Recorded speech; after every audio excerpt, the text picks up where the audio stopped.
La montaña palentina está en el norte de Palencia, entre la cordillera cantábrica y la Tierra de Campos. Estos valles, regados por los ríos Pisuerga y Carrión en su curso alto, fueron repoblados en el siglo IX por gentes procedentes del norte, del otro lado de la cordillera cantábrica. Como era habitual en las repoblaciones, los encargados de dinamizar la zona fueron los monasterios que se establecieron allí.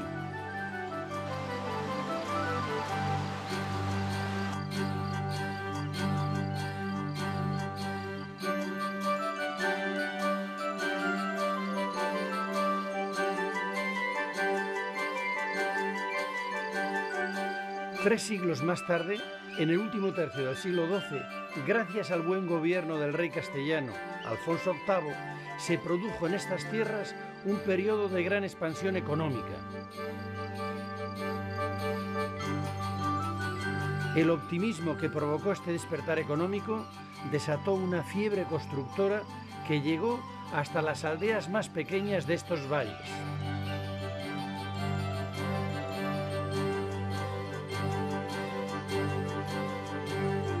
Entre los siglos XII y comienzos del XIII, todos los pueblos que se preciaban construyeron sus iglesias al estilo de la época, el románico, un estilo que habían puesto de moda los grandes monasterios de la zona, Santa Eufemia de Cozuelos, San Andrés de Arroyo, Santa María de Aguilar y Santa María de Made, que por esta época fueron muy prósperos y emprendieron grandes obras en sus cenobios.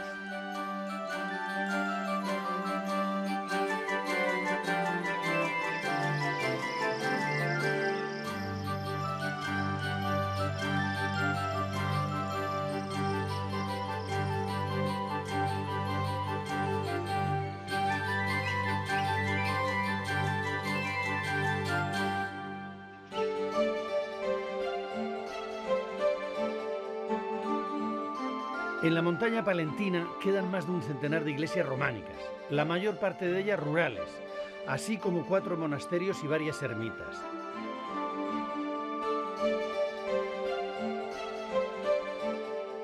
Palencia es, por ese motivo, uno de los lugares de mayor concentración de románico de España.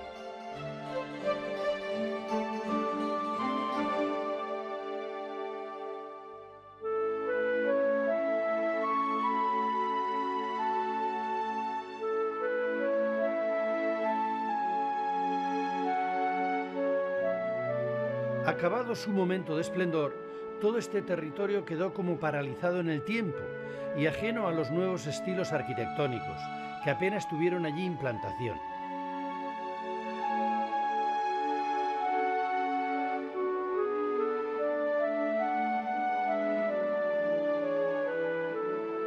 Las pequeñas iglesias continuaron siendo utilizadas por los feligreses, tanto para el culto como para celebrar los concejos de vecinos.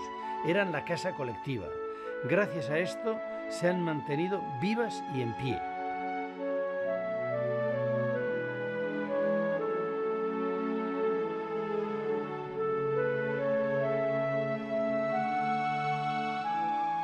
En estas fotografías de Piedad Isla, realizadas a mediados del siglo pasado, vemos cómo la vida cotidiana de los paisanos giraba alrededor de la iglesia y cómo tenían lugar en ella los acontecimientos más importantes de sus vidas.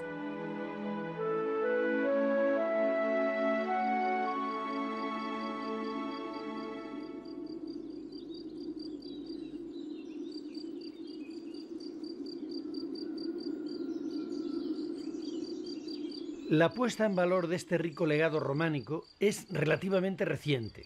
Comenzó el siglo pasado durante la Segunda República, con el profesor Gómez Moreno, y después del secarral de la posguerra, continuó en los años 50 gracias al profesor García Guinea, que llevó a cabo el primer estudio casi total del románico de esta zona.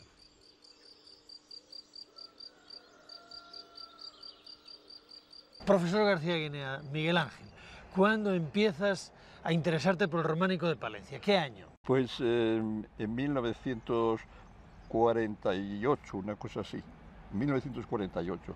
Me interesó ya en la Universidad de Valladolid. Tengo aquí la carpeta de la Universidad de Valladolid todavía donde tengo los dibujos. Me interesó ya estudiando los últimos cursos en la Universidad de Valladolid.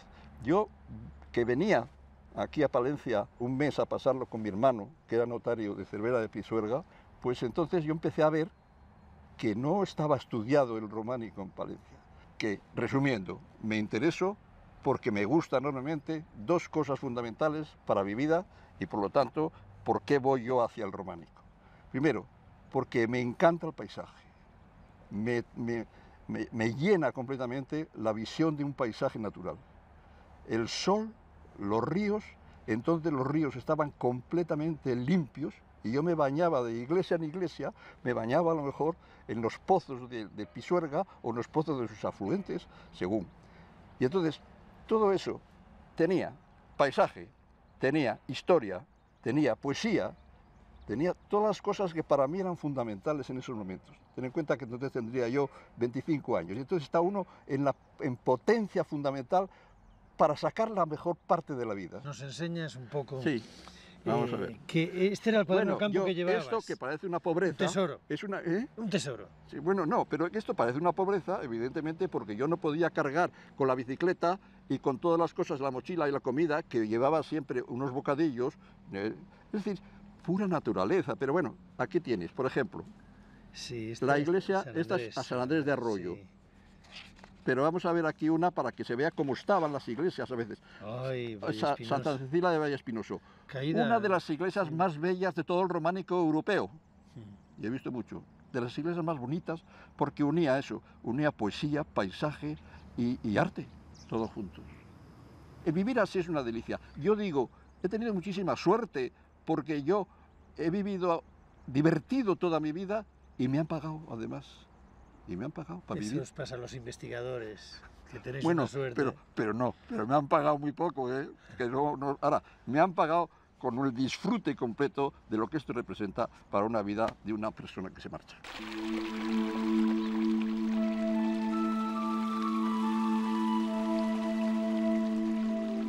A pesar de las transformaciones que la mano del hombre ha realizado en estas tierras, fundamentalmente con la construcción de pantanos, en estos parajes de la montaña palentina todavía se pueden encontrar unidos la poesía, el paisaje y el arte.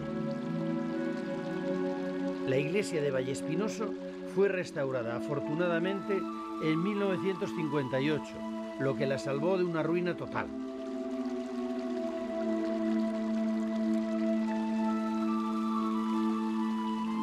Para mantener en buen estado el abundantísimo románico de estas tierras es necesario estar restaurando constantemente. En estos momentos la Fundación de Santa María la Real está llevando a cabo el plan del Románico Norte para devolver a algunos templos y ermitas de Burgos y Palencia su antiguo esplendor. Esta es la iglesia de Cillamayor, en pleno proceso de restauración y con sorpresa incluida.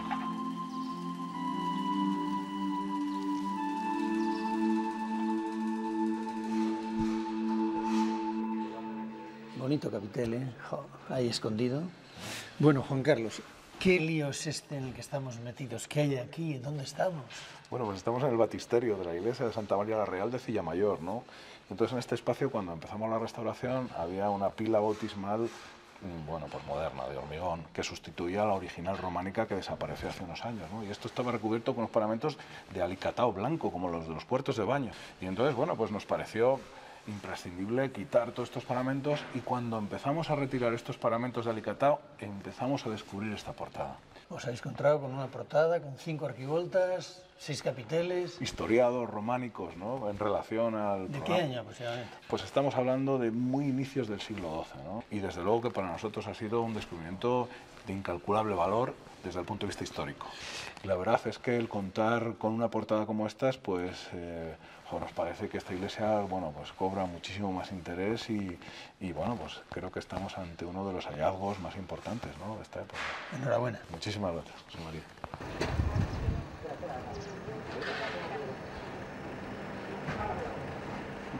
Pasado un tiempo y después de un minucioso estudio arqueológico de la zona, por fin la portada descubierta es liberada de los sillares que la cegaban.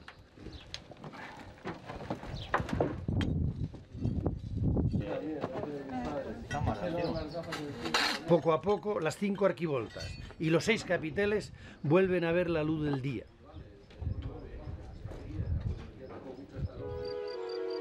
Cada pueblo o aldea echaba el resto a la hora de edificar su iglesia para conseguir que fuera lo mejor posible. La iglesia es ante todo la casa de Dios, el lugar donde se reúne todo el pueblo para el culto. Por este motivo, la iglesia es el mejor edificio del pueblo, el más lujoso y el más ornamentado. Cuando los vecinos decidían su construcción, lo primero que hacían era buscar y contratar a un maestro de obra. Después localizaban una cantera que estuviera lo más cerca posible del pueblo, porque el transporte encarecía mucho la obra. La solución más económica era excavar la iglesia en la propia roca. Teniendo en cuenta que en esta zona son abundantes las rocas areniscas, relativamente fáciles de horadar, esa fórmula resultaba menos costosa que la de extraer la piedra de una cantera, tallarla y colocarla.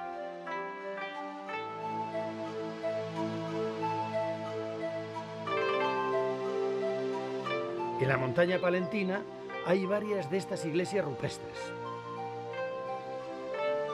De todas formas, lo habitual era recurrir a las canteras, que en estas tierras son abundantes, y efectuar el transporte en carros tirados por bueyes.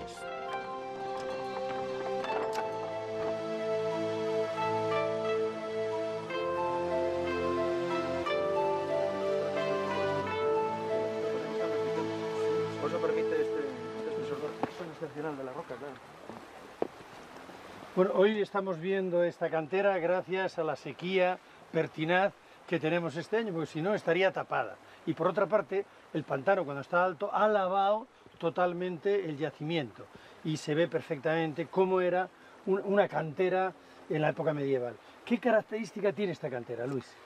Pues el espesor excepcional que tiene la piedra en este caso. O sea, tiene mucha potencia la Sí, cantera. es muy espeso y es horizontal, te permite sacar bloques de piedra muy grandes, claro. Como estos que tenemos aquí. Sí, por ¿Estos ejemplo, bloques estos, para sí. qué los utilizaban tan grandes? ¿1,50 m por 2 y pico? Pues una tapa de sarcófago. Son sillares grandes, son bloques de piedra grandes que sirven para tapas de sarcófago fundamentalmente. ¿Qué más piezas sacaban de esta cantera? He visto huellas de ruedas. Sí, puede ¿Ruedas ser. de qué? Siempre se ha dicho que son ruedas de molino, pero yo creo que a lo mejor son piedras para afilar toda la herramienta que necesitaba una cantera grande como esta. Porque Para claro, vender a afiladores. también, claro. Sillares. Sillares también, sí. También se puede extraer sillares para las iglesias.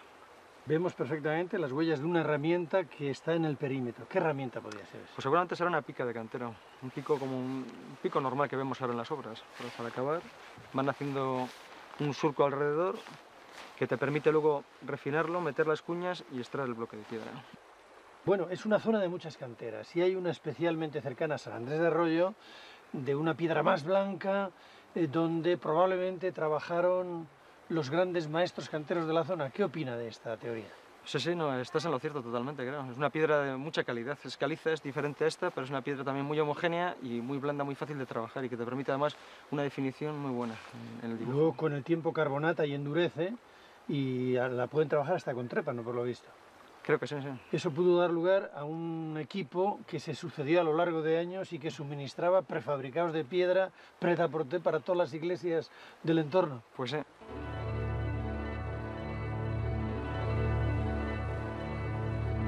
El maestro y su cuadrilla, formada por canteros, albañiles y carpinteros, iban de obra en obra. Eran itinerantes. Contrataban una obra, la hacían, la cobraban y se iban a otra parte. Muchos de los maestros eran de otros lugares y llegaron a la montaña palentina atraídos por la fiebre constructiva de los últimos años del siglo XII y comienzos del XIII. En las reformas del monasterio benedictino de Santa María de Mave trabajó una cuadrilla de canteros franceses que vinieron desde Borgoña.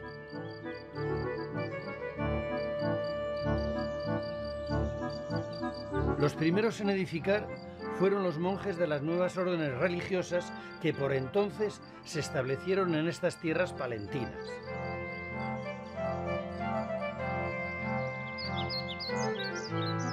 Los cistercienses en el monasterio femenino de San Andrés de Arroyo. Los premostratenses en el de Santa María la Real de Aguilar de Campo y las monjas de la Orden de Santiago en el de Santa Eufemia de Cozuelos.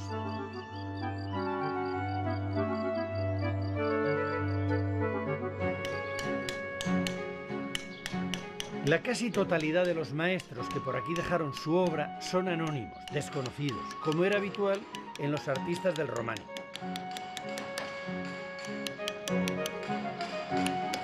Pero afortunadamente hay excepciones.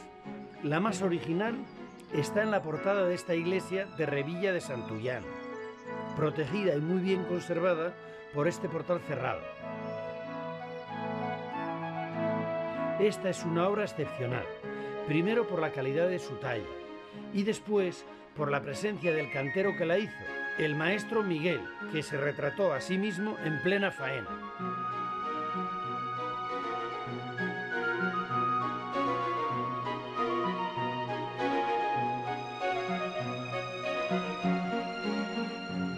Pedro Luis, ahí tenemos al maestro Miguel. ¿Qué hace metido en la última cena un cantero? Pues no es normal, la verdad. No es normal que encontremos al escultor, al artífice de la portada representado en la obra que él mismo talló. En este caso es una excepción. El maestro Miguel talló la portada, orgulloso de la obra que realizó, pues quiso dejar constancia de su firma, se firmó la portada y al mismo tiempo se representó en ella. Firmó Michaelis me fecit Miguel me hizo. Veo que tiene a su lado un libro de modelos, un libro de dibujos probablemente, ¿no? ¿Tan importante era el libro que contenía los modelos? Era fundamental, eran álbumes, láminas que circulaban, que pasaban de unas manos a otras, de un taller a otro, y por eso no es extraño encontrar las mismas representaciones, los mismos motivos figurados en distintas iglesias, a veces interpretados por los mismos maestros, los mismos talleres y otras veces por talleres diferentes. Hay una piedra aquí que se ve que la trabaja primorosamente con el trépano, los vegetales son delicadísimos. ¿Qué características podemos decir que tiene esta piedra que vemos en el norte de Palencia tan a menudo? Esta piedra es muy fácil de tallar, es una piedra además que con el paso del tiempo parece ser que endurece y de ahí que se hayan permitido o que hayan llegado hasta nuestros días estas labores escultóricas en un grado de acabado y de perfección increíbles, ¿no? Las canteras parece ser que estaban en el entorno próximo al monasterio de San Andrés de Arroyo, monasterio donde lógicamente trabaja una mano de obra muy abundante durante mucho tiempo y esos maestros luego se reparten por otras iglesias del entorno. Este maestro Miguel con toda seguridad trabajó en San Andrés de Arroyo porque las labras de estos capiteles vegetales que vemos aquí son idénticas a las que aparecen en la sala capitular de San Andrés de Arroyo o en el claustro.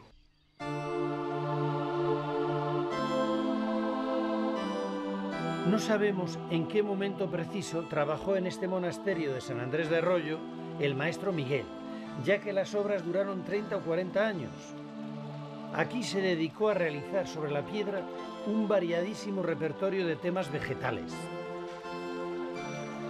La orden cisterciense prohibía las representaciones figuradas, ya que podían distraer al monje en sus oraciones por el claustro.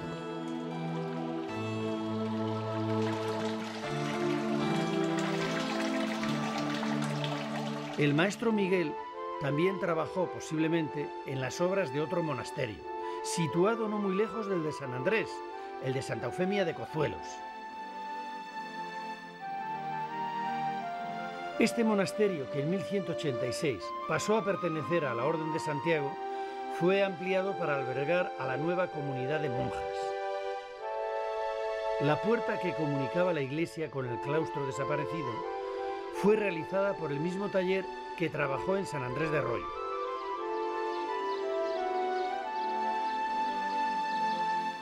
En la hoja de ruta de este taller podemos anotar otros dos trabajos: las columnas, capiteles y cornisa que enmarcan el apostolado de la iglesia de Moarbes, que también son obras suyas.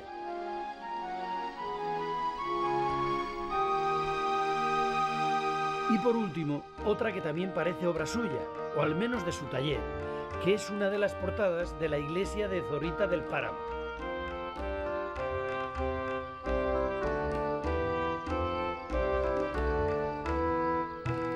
En la montaña palentina hay otra excepción a esa costumbre del anonimato de los canteros medievales.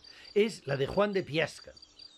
En la iglesia de Rebolledo de la Torre, en el exterior de la ventana del pórtico, hay una inscripción en latín.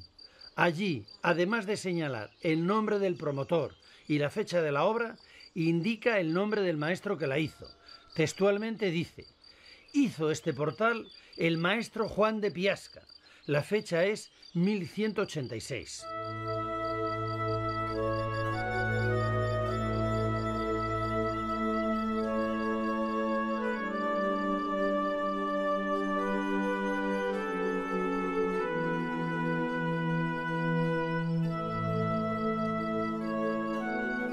Este maestro, originario de Piasca, un pequeño valle lebaniego del sur de Cantabria, se formó en el taller dirigido por el maestro Covaterio, que construyó en Piasca el monasterio de Santa María. El estilo de las piezas labradas de esta iglesia lo veremos más tarde en los trabajos que fue dejando Juan de Piasca a lo largo de su vida itinerante.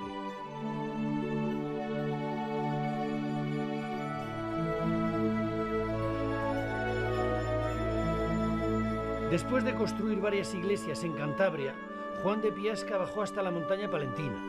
Aquí, además del pórtico de Rebolledo, que es su mejor obra, dejó su arte en los capiteles de la iglesia de Vallespinoso de Aguilar.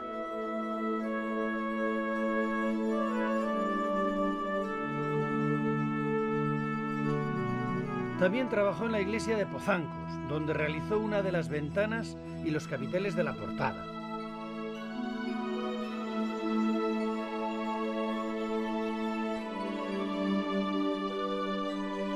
En la iglesia de Barrio de Santa María podemos también ver la mano del maestro de Piasca en los capiteles de las ventanas del ábside.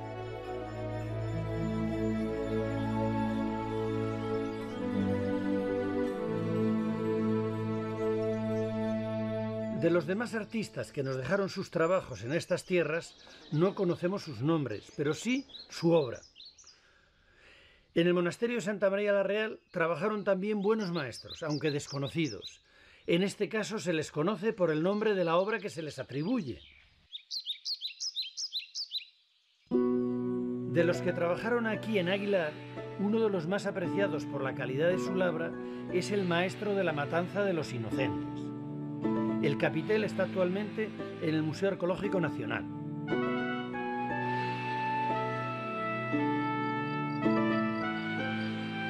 Este maestro también talló los dos capiteles del arco triunfal de la iglesia de Santa Cecilia.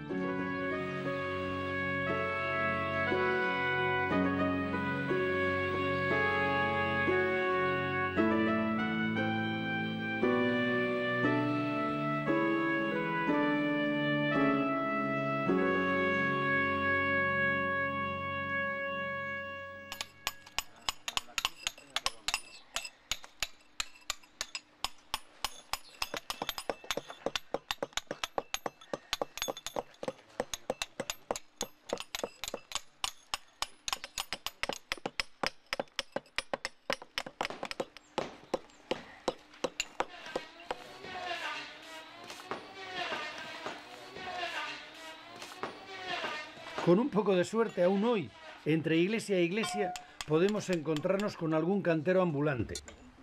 Alfonso. Sí. Vente para acá conmigo, cuenta. A ver. Bueno, Alfonso, así que del Valle de Iguña, maestro cantero itinerante con tu cuadrilla, eres un hombre del medievo, ¿no? ¿Dónde aprendiste el oficio? Pues yo con un amigo empecé. Empezamos pues preparando sillares y bueno, lo que era más que nada sillería, y luego ya pues no había mucho donde colocar y ya pues tuvimos que meternos más en mampostería también. y ya pues hacer, pues para no contar como gremio, pues hacer una cuadrilla ya un poco importante pues para atender a todo. Una cuadrilla polivalente, que veo que tenéis bastante piedra. ¿De dónde sacáis la piedra? ¿Cómo la traéis? ¿Cómo la conseguís? Pues piedra esta en concreto es de derribo, pues comprada en diferentes sitios, y luego pues también cuando ya no queda más remedio, pues de canteras, de sierras, vamos. Entonces vuestro trabajo ahora permite poder mantener los pueblos manteniendo la tradición constructiva. Sí, bueno, por lo menos si el que nos encarga de estos tipos de trabajos, sí. También se meten otras cosas en los pueblos, pero bueno. Ya, bueno, pues enhorabuena por este trabajo y que dure. Esta es la herencia que afortunadamente pervive hoy de los grandes maestros, conocidos o anónimos, que recorrieron la zona dejándonos sus obras. Pero también perviven en la montaña palentina la huella y el esfuerzo de otros canteros locales, más humildes.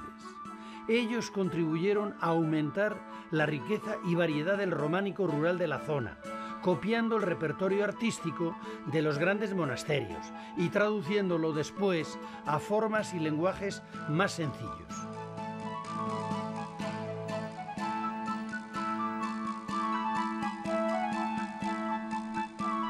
Gracias al trabajo de aquellos hombres y al esfuerzo de quienes han rescatado hoy su técnica y su arte, el románico sigue siendo un patrimonio vivo en estas tierras.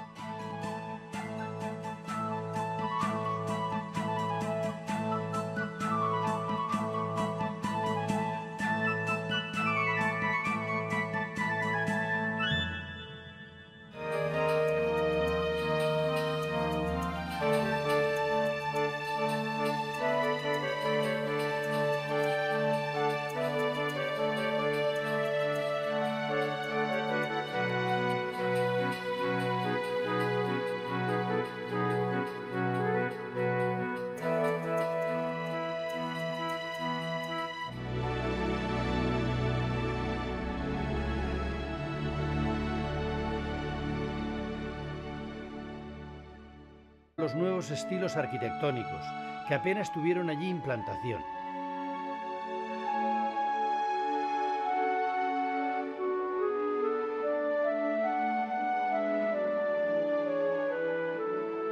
Las pequeñas iglesias continuaron siendo utilizadas por los feligreses, tanto para el culto como para celebrar los concejos de vecinos. Eran la casa colectiva. Gracias a esto se han mantenido vivas y en pie.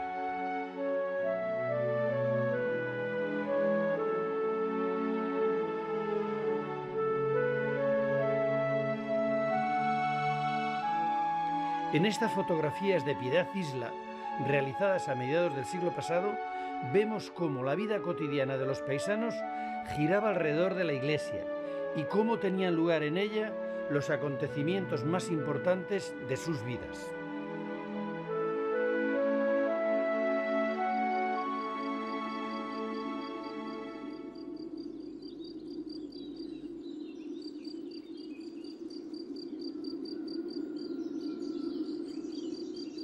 La puesta en valor de este rico legado románico es relativamente reciente.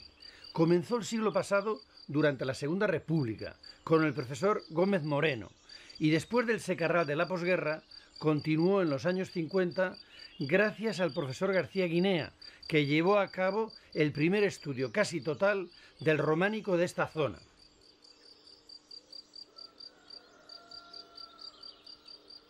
Profesor García Guinea, Miguel Ángel, ¿cuándo empiezas a interesarte por el románico de Palencia? ¿Qué año? Pues en 1948, una cosa así, 1948. Me interesó ya en la Universidad de Valladolid. Tengo aquí la carpeta de la Universidad de Valladolid todavía donde tengo los dibujos. Me interesó ya estudiando los últimos cursos en la Universidad de Valladolid. Yo, que venía aquí a Palencia un mes a pasarlo con mi hermano, que era notario de Cervera de Pisuerga, pues entonces yo empecé a ver que no estaba estudiado el románico en Palencia. Que, resumiendo, me interesó porque me gustan enormemente dos cosas fundamentales para mi vida y, por lo tanto, ¿por qué voy yo hacia el románico? Primero, porque me encanta el paisaje. Me llena completamente la visión de un paisaje natural. El sol, los ríos, entonces los ríos estaban completamente limpios Y yo me bañaba de iglesia en iglesia, me bañaba a lo mejor en los pozos de Pisuerga o en los pozos de sus afluentes, según. Y entonces, todo eso tenía paisaje, tenía historia, tenía poesía, tenía todas las cosas que para mí eran fundamentales en esos momentos. Ten en cuenta que entonces tendría yo 20. Muchísima suerte porque yo he vivido divertido toda mi vida y me han pagado además. Y me han pagado para vivir. Eso os pasa a los investigadores, que tenéis Bueno, una suerte. pero me han pagado muy poco, ¿eh? Que ahora, me han pagado con el disfrute completo de lo que esto representa para una vida de una persona que se marcha.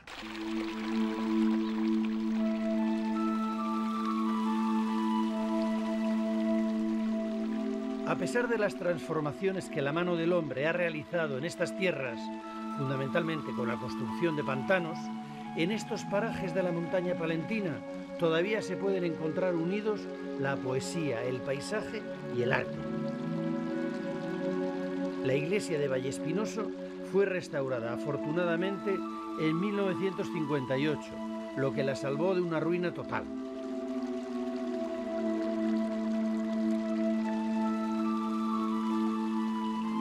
Para mantener en buen estado el abundantísimo románico de estas tierras es necesario estar restaurando constantemente. En estos momentos la Fundación de Santa María la Real está llevando a cabo el plan del Románico Norte para devolver a algunos templos y ermitas de Burgos y Palencia su antiguo esplendor. Esta es la iglesia de Cillamayor, en pleno proceso de restauración y con sorpresa incluida.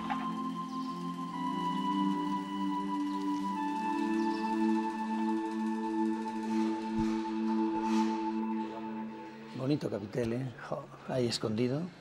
Bueno, Juan Carlos, ¿qué lío es este en el que estamos metidos? ¿Qué hay aquí? ¿Dónde estamos? Bueno, pues estamos en el batisterio de la iglesia de Santa María la Real de Cillamayor, ¿no? Entonces, en este espacio, cuando empezamos la restauración, había una pila bautismal, bueno, pues moderna, de hormigón, que sustituía a la original románica que desapareció hace unos años, ¿no? Y esto estaba recubierto con unos paramentos de alicatado blanco, como los de los puertos de baño. Y entonces, bueno, pues nos pareció imprescindible quitar todos estos paramentos, y cuando empezamos a retirar estos paramentos de alicatado, empezamos a descubrir esta portada. Os habéis encontrado con una portada con 5 arquivoltas, 6 capiteles. Historiados románicos, ¿no? En relación al ¿De programa. qué año aproximadamente? Pues estamos hablando de muy inicios del siglo XII, ¿no? Y desde luego que para nosotros ha sido un descubrimiento de incalculable valor desde el punto de vista histórico. Y la verdad es que el contar con una portada como estas, pues nos parece que esta iglesia, bueno, pues cobra muchísimo más interés y bueno, pues creo que estamos ante uno de los hallazgos más importantes, ¿no? De esta época. Enhorabuena. Muchísimas gracias, José María.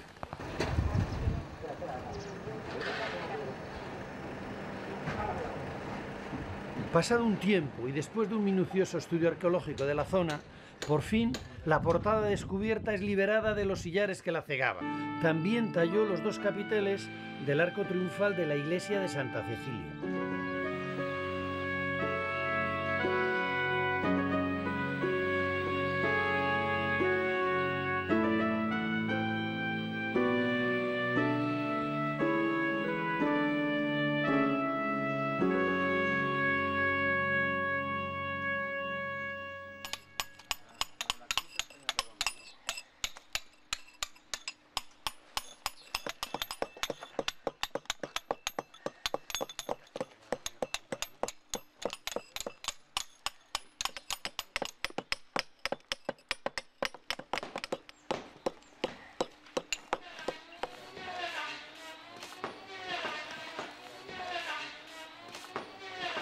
Con un poco de suerte, aún hoy, entre iglesia e iglesia, podemos encontrarnos con algún cantero ambulante.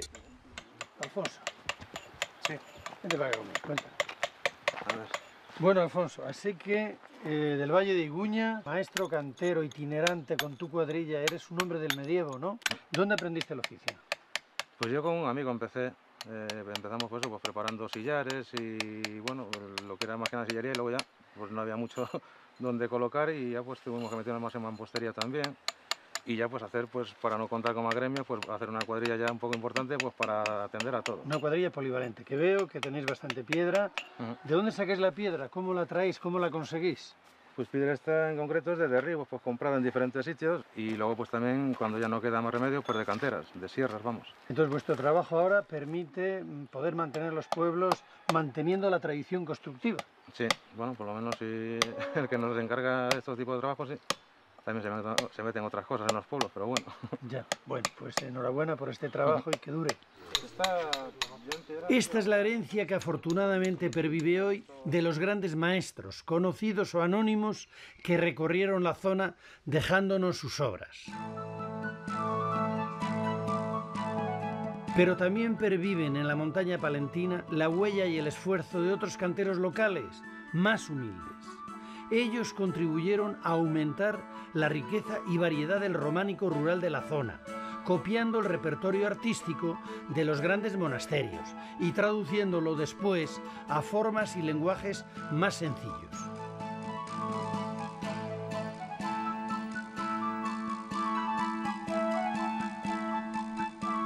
Gracias al trabajo de aquellos hombres y al esfuerzo de quienes han rescatado hoy su técnica y su arte, el románico sigue siendo un patrimonio vivo en estas tierras.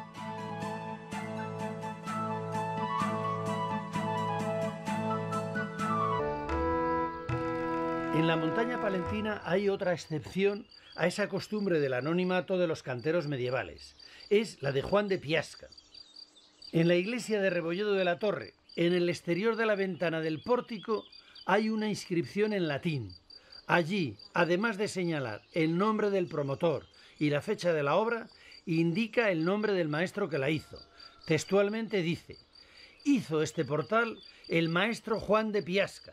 La fecha es 1186.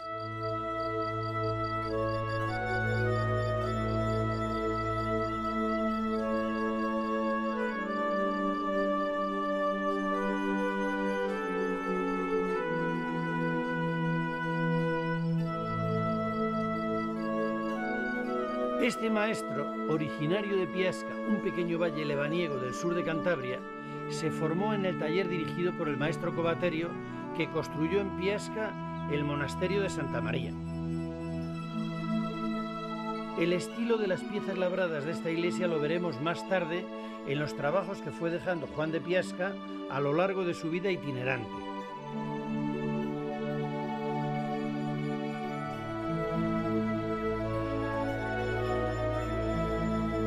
Después de construir varias iglesias en Cantabria, Juan de Piasca bajó hasta la montaña palentina.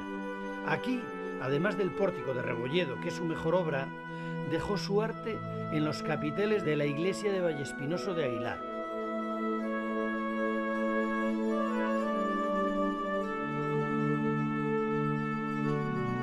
También trabajó en la iglesia de Pozancos, donde realizó una de las ventanas y los capiteles de la portada.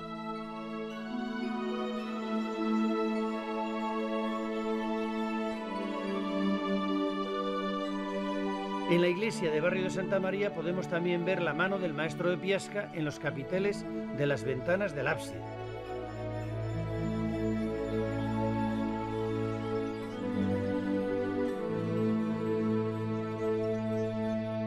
De los demás artistas que nos dejaron sus trabajos en estas tierras, no conocemos sus nombres, pero sí su obra. En el monasterio de Santa María la Real trabajaron también buenos maestros, aunque desconocidos. En este caso se les conoce por el nombre de la obra que se les atribuye. De los que trabajaron aquí en Aguilar, uno de los más apreciados por la calidad de su labra es el maestro de la matanza de los inocentes. El capitel está actualmente en el Museo Arqueológico Nacional.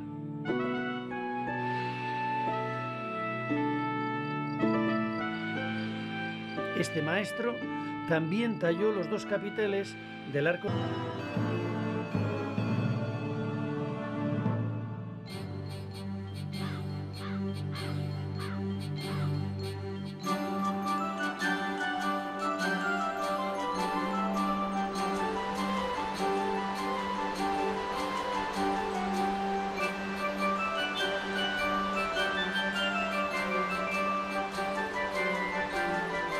La montaña palentina está en el norte de Palencia, entre la cordillera cantábrica y la tierra de Campos. Estos valles, regados por los ríos Pisora y Carrión en su curso alto, fueron repoblados en el siglo IX por gentes procedentes del norte, del otro lado de la cordillera Cantábrica. Como era habitual en las repoblaciones, los encargados de dinamizar la zona fueron los monasterios que se establecieron allí.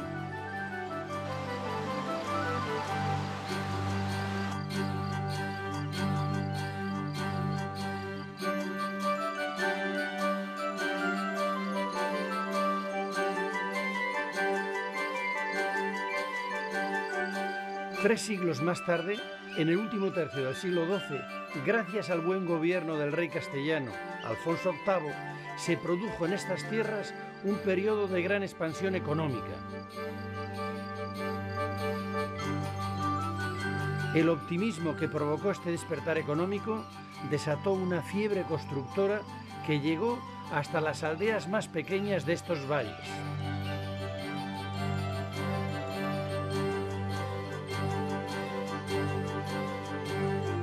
Entre los siglos XII y comienzos del XIII, todos los pueblos que se preciaban construyeron sus iglesias al estilo de la época, el románico, un estilo que habían puesto de moda los grandes monasterios de la zona, Santa Eufemia de Cozuelos, San Andrés de Arroyo, Santa María de Aguilar y Santa María de Madre, que por esta época fueron muy prósperos y emprendieron grandes obras en sus cenobios.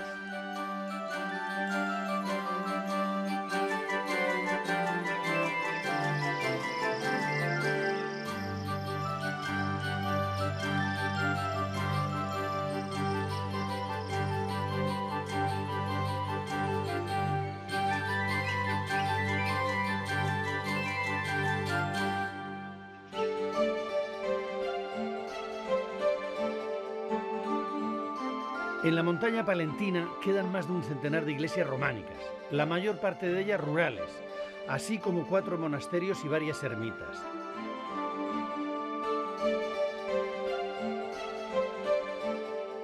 Palencia es, por ese motivo, capiteles de la iglesia de Vallespinoso de Aguilar.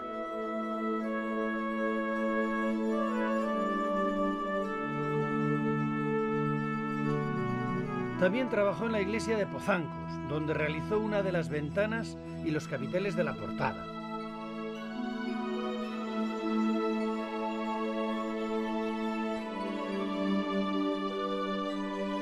En la iglesia de Barrio de Santa María podemos también ver la mano del maestro de Piasca en los capiteles de las ventanas del ábside.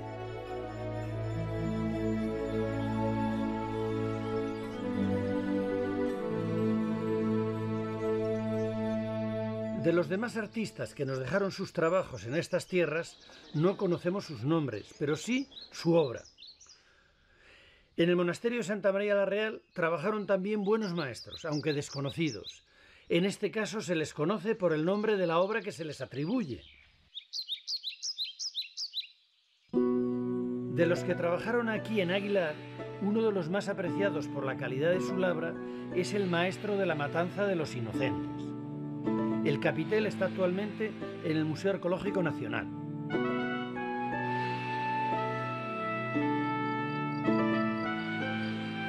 Este maestro también talló los 2 capiteles del arco triunfal de la iglesia de Santa Cecilia.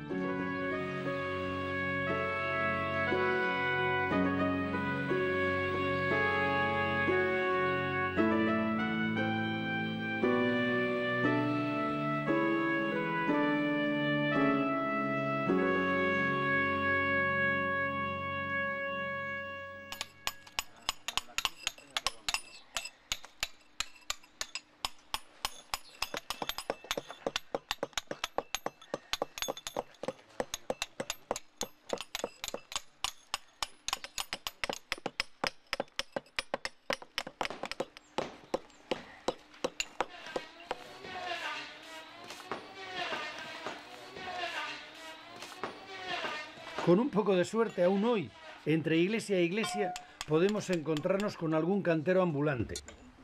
Alfonso. Sí. Vente para acá conmigo, cuenta. A ver.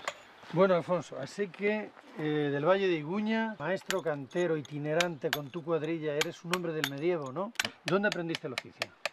Pues yo con un amigo empecé Empezamos pues, eso, pues preparando sillares y bueno, lo que era más que nada sillería y luego ya pues no había mucho donde colocar y ya pues tuvimos que meternos más en mampostería también. Y ya pues hacer, pues para no contar como gremio, pues hacer una cuadrilla ya un poco importante pues para atender a todo. Una cuadrilla polivalente, que veo que tenéis bastante piedra. ¿De dónde sacáis la piedra? ¿Cómo la traéis? ¿Cómo la conseguís? Pues piedra esta en concreto es de derribo, pues comprada en diferentes